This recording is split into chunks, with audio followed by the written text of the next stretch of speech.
I love a good opportunity to be able to minimize the things that I carry, because I carry way too many things all the time, but yet still be effective and efficient.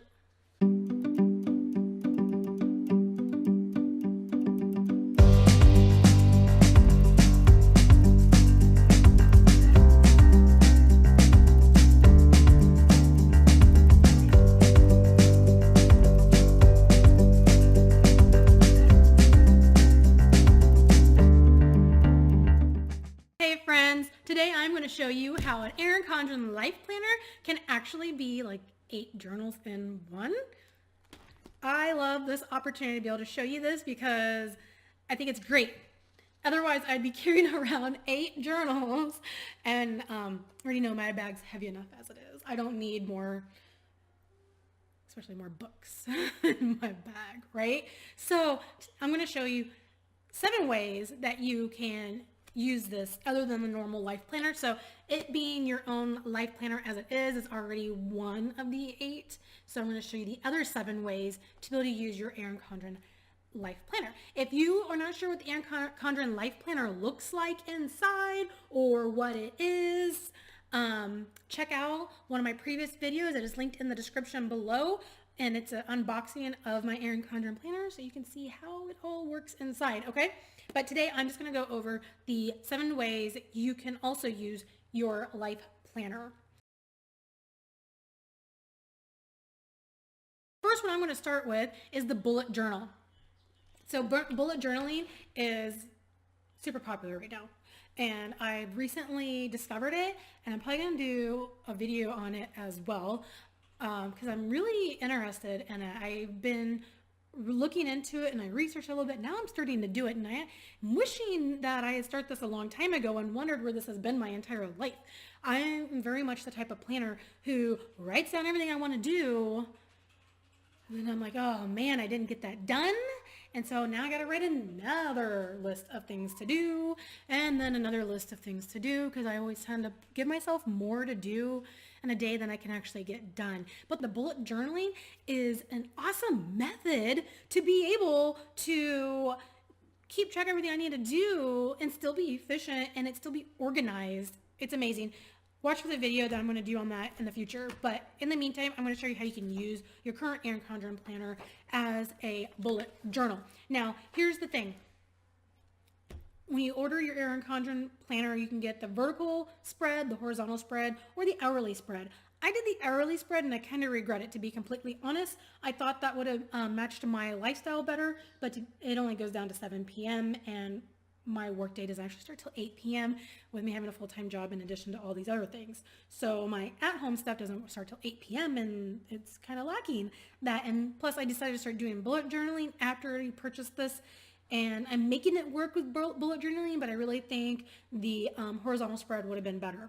Now, you can do it with any of them because I'm going to show you how I'm doing it even with the hourly, and you can use your normal daily spreads for bullet journaling, or you can use one of the back note pages and just use that as your bullet journal if you want to. If you look at these, I have all these hours. I'm ignoring the hours. I don't care about the hours. I am doing my bullets. So the bullets kind of just look like normal bullets. Okay, little bullet points. And then there's different things to do to your bullets. So I'm using the hourly section and doing my bullet journaling that way. Basically with bullet journaling, you are just using bullet points basically of all the tasks that you want to get done. And then whatever you don't get done, you review it, decide if it's something that needs to be done or not, which in this case I decided I don't need to ever do that. Don't worry about it, just line it out. And then these different symbols mean different things of rescheduling it or pushing it off further in the future, or it's got accomplished or it's not needed anymore. And I am just using it like that. I am ignoring the hours and just doing my bullet journaling, which I think is pretty cool. Now, when I do have something to schedule, I will still use the hourly thing. So I put those in first. And if it turns out that I need something up here, then you know, I'll just write it in up there. I guess I haven't had that happen to me yet. Most of my stuff, like I said, happens at night, so I don't worry about that since I do my task list up here and then my appointments down there. So bullet journaling is idea number 1. Idea number 2 is a gratitude journal. I am loving the concept of a gratitude journal, but I hate the idea of carrying another book or journal with me, right? So what you can do with your Erin Condren Life Planner is on your monthly spreads,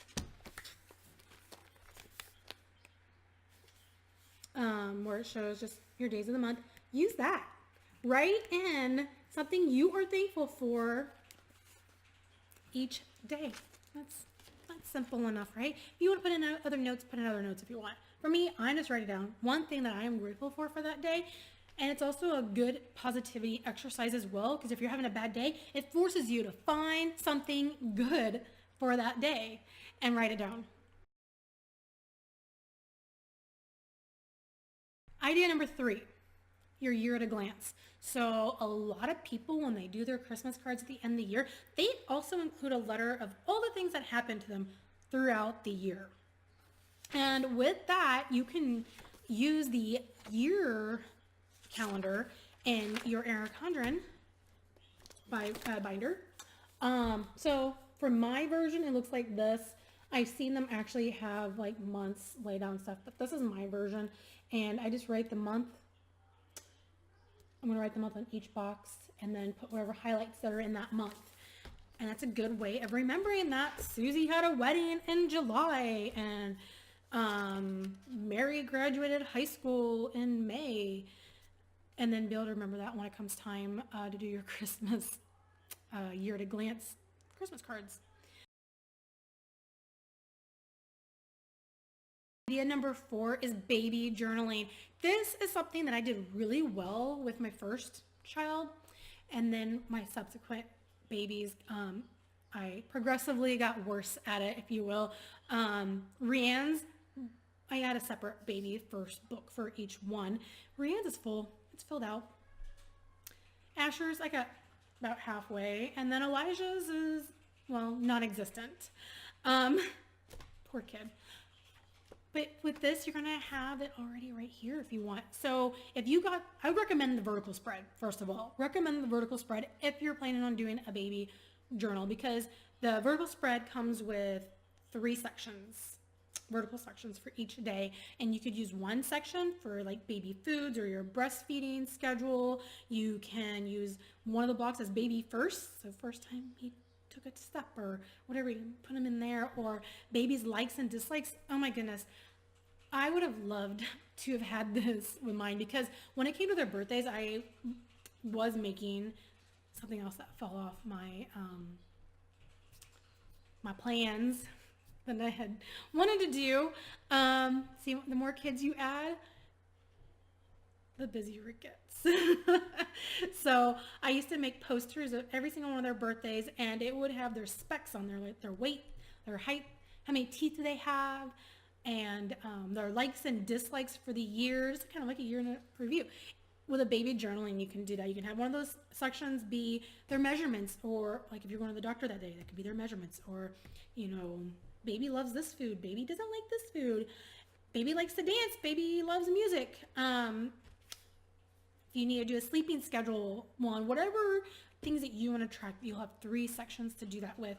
And then if you want to have one section where you add a picture because if something awesome happened that day, you can get little sticky things on the back of the picture, print it off, and post it in your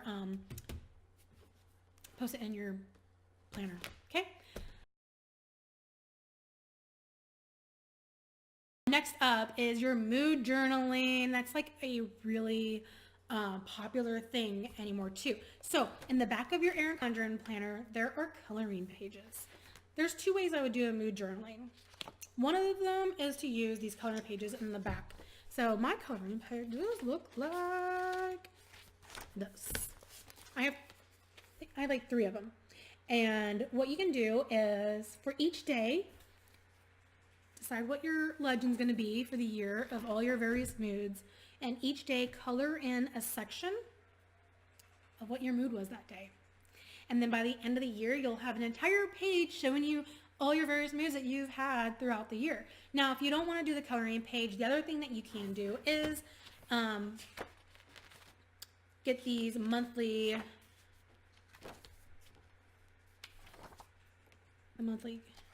calendars that are in a year. Okay, so in the beginning, you have something that looks like this. You can, again, have your legend for all the various moods, and then color in, and just like, you know, brush over the number of the day with what mood you were in that day. So there's two different ways to do the mood journaling. Something else you can use these coloring pages for are for goals. So a goals journal is idea number 6. So say you're trying to lose weight. I don't know. That's one example. But say you're trying to lose weight. Every pound that you lose, you can color in a section. So that when you filled up the page, you know you've made your end goal. What I would personally do is figure out how much weight I want to lose, count the sections and divide it, and know how many I would need to do for each progress towards my goal. You can also use it for, say you want to declutter your house, for everything that you, every milestone that you make, whether it's cleaning out a drawer or X amount of items donated, you can color in a part of the picture. So kind of like a goals tracker, so that at the end of the year you can look at it, and or when you're done with the page, you know that you've accomplished your goal. And our last idea is the projects journal. So there's note pages at the end of the journal. And there's also some in the beginning of the journal as well. So you can use these note pages right here. And now these are going to be more like your yearly projects is what I would use those for. You have ones at the end of every month as well. Those I would use for your monthly projects. Keeps it a little bit more organized. And these are just not your bullet journaling, because that's something totally different. But instead, say what your project is and the different milestones that you need to hit, and then any notes that go along with it. More of like a higher level of your projects. You could do project meeting notes if you have those type of projects. Do one for a monthly, and I would do one for your annual projects, because sometimes some projects aren't just for the month, it could be for the year, right? So those are 7 different ways that you can use your life planner. So your life planner is 8 planners in one, or 8 journals in one. How amazing is that? I love this idea. I am always going to have an Erin Condren Life Planner now, because that has just made my life so much easier. Anyone you ask will tell you that my bag is super heavy. I have way too much stuff in my bag. So the idea of being able to just have one that accomplishes all those areas for me, that's a win in my book. If you would like to get your own Erin Condren planner, check out the link below, and it'll take you directly to the website where you can place your order for one. They're amazing, just saying. And then leave in the comments below what ways you would use your Erin Condren Life Planner, or which idea was your most favorite. I would love to hear from you. If you liked the video, give us a thumbs up. And then never skip a vibe, subscribe, and embrace your personal definition.